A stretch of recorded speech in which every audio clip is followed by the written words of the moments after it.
it's going to sound like satire, but I honestly believe you get under every single important 49er member's skin.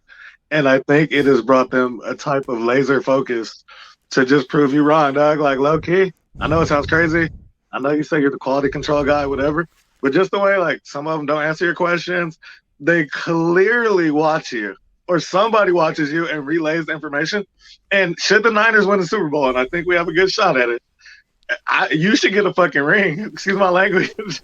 You should get a ring. Like, low key, I get no credit. I'm clearly motivated. I'm pushing all the right. I'm in the zone, man. I am in the zone right now.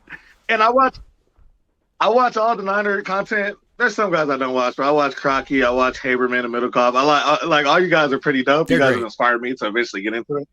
Nice. But I told Crocky, and he's like, no, I don't know if he like if they wake up in the morning like Grant motivated us to do this, and I was like, not literally, but goddamn, they most for certain knows what he says, and it gives them like just an extra chip. Like athletes deal with chips on their shoulders. Any extra motivation you could get, and you definitely provide them extra motivation to like go execute and perform.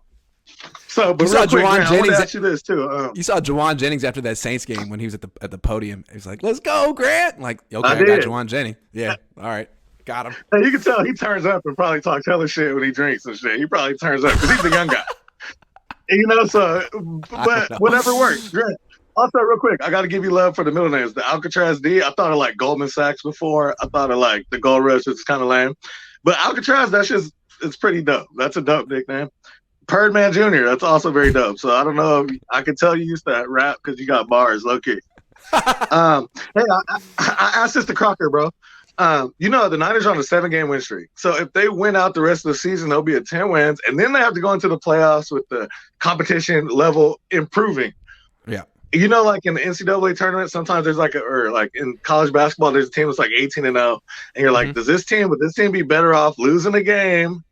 So then they could go into the tournament, like, you know, refocused. Right. Because who's going to win? Like, if we win out, that's 10, and then we got to win 4 more. Who wins 14 games in a row? That shit just doesn't happen. It really doesn't. I feel like we just kind of need to drop a game. And maybe in the process of that, we can rest our players and all that stuff as well. Well, this is the week to do it. Sorry, I know you got a lot of callers, so I'm just like jamming it all in. But the guy that was talking about, I don't want to give no names, but he was hating on Purdy. Like, what's not to like? I feel like he was Rich Scangarillo talking about Trey Lance. Like, you're hating. Like, there's nothing really not to like. And for him to say that, like, you know, just ride the wave, take the upside. Like, you can see all the intangibles that Purdy has. Mm-hmm. And this is the difference. When the players talk about Trey Lance, they talk about he's smart and he's talented and all this. When they talk about Jimmy, he's a winner. We love him. When they talk about Brock and the players know, they're like, this guy, like when Bosa starts hyping you up, like, you know, you got something. So, you know, when the players start saying that, you know what I mean?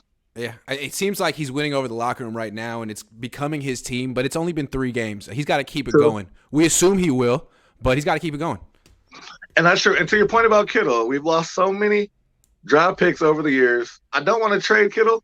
But I don't even think – I almost feel like he was mocking Jimmy a little bit with that shirt because Jimmy doesn't return his phone calls, all this BS. Feels great, baby. And you're sitting on the bench rehabbing an ankle, and you see this young rookie out here winning. I think he was just kind of – because what do you do with a guy feels not that great, baby? No. What do you do with a guy that's not good looking? Like, you can't say nothing to hurt his feelings. You got to, like, get under his skin. You got to fuck with him. Just, like, if you're going to be homies, like, he's getting all the chicks. He's getting everything. You got to, like, fuck with him. And also, I hope Brian Greasy has some minority in him because we need draft picks. So hopefully he has like. I don't think he does. He should become I don't think he does. I know. Sorry. Good call, man. Hey, but good shit. I think I got all my points in Grant.